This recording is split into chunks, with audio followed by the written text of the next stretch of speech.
महाबळेश्वरची ही गोष्ट 90% लोकांना माहितीच नाहीये. तर नमस्कार, मी प्रसाद. तर आज आपण गेलो होतो महाबळेश्वरला. असा रँडमच प्लॅन झाला. बोललो आज सोमवारी यूज बाई इथले रस्ते असे बेकार आहेत की पाठीचा आणि बोचाचा दोघांचा तुंतुना होत. मग जाता जाता थांबलो पाचगणीला, गाडीत पेट्रोल भरलं. तिथनं डायरेक्ट आलो क्षेत्र महाबळेश्वरला. महाबळेश्वर हे नुसतं हिल स्टेशन नसून तर हे एक पवित्र तीर्थक्षेत्र आहे. हे आहे पंचगंगा टेम्पल. इथे 5 नद्यांचा उगम होतो. कृष्णा, कोयना, वेदना, सरस्वती आणि गायत्री. म्हणून या मंदिराला पंचगंगा मंदिर असे म्हणतात. आणि हे स्थान खूप पवित्र मानले जाते. आणि हे आहे श्री महाबळेश्वर टेम्पल.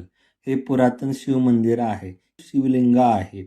असे म्हणतात की इथे भगवान शिव स्वतः वास केला होता. हे मंदिर 5000 वर्ष जुने आहे. आणि विशेष म्हणजे इथे शिवाजी महाराजांनी जिजामाता यांची सुवर्णाने तुलना केली होती आणि हे सोने सर्व अर्पण केले होते. हे आहे कृष्णाबाई मंदिर. हे मंदिर कृष्णाबाई नदीला अर्पण केले आहे. इथे कृष्णा नदीचे उगम झाला आहे. हीच नदी खाली वाई कराड अशी वाहत जाते. मंदिराचं स्ट्रक्चर बघायला लेच भारी वाटतं. असं मनाला एकदम शांती वाटते. आलो मॅप्रो गार्डनला. इथे फ्रीमध्ये आपले फूडची टेस्टिंग केली. इथे लहान पोरांचं असं चॉकलेटचे स्पोर्ट्स असतात. ज्याने नीट उचललं त्याला काय काय भेटलं. मग मॅप्रो गार्डन फिरलो. तर असा होता आपला आजचा दिवस. भेटूया.